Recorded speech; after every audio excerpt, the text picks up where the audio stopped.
Hallo liebe Zuschauer, heute habe ich mir es ganz gemütlich in meinem bequemen Hausanzug am Kamin gemacht. Ich liebe es. Das Feuer knistert, die Flammen lodern und es ist kuschelig warm. Herrlich. Das lasse ich mir auch nicht von meinen blöden Imageberatern kaputt machen. Die wollten mich für meinen heutigen Film doch glatt schon wieder zu irgendeiner doofen Aktion überreden. Aber nicht mit mir. So langsam habe ich echt die Nase voll von diesem Affentheater. Dieses ganze YouTube- und Internetzeug ist ja gut und schön. Aber auf Dauer ist das doch ziemlich anstrengend. Man hat ja kaum noch Zeit zum Regieren. Und ich will schließlich auch mal in Ruhe ein gutes Buch lesen. Außerdem denken sich meine Berater immer so blöde Geschichten aus für die Episoden aus meinem täglichen Leben. Irgendwie stehe ich da am Ende jedes Mal da wie ein Trottel. Das muss sich ändern. Die Leute bekommen ja ein völlig falsches Bild von mir.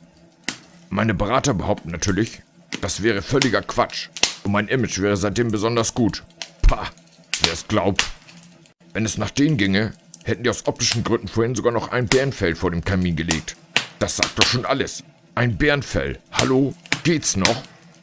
Das muss man sich mal vorstellen. Den Skandal hätte ich wohl kaum überlebt. Ich sehe die Schlagzeile in der Bär-Zeitung förmlich vor mir. Grausamer Kannibalenkönig festgenommen und entthront. Meine Berater haben wirklich überhaupt kein Gespür. Da wüsste ich ja zu gern, was die anschließend Amnesty International erzählt hätten. Zum Glück konnte ich das noch rechtzeitig abwenden, aber ich will mich nicht ärgern. Das lohnt sich nicht. Ich werde die Berater einfach direkt verfeuern.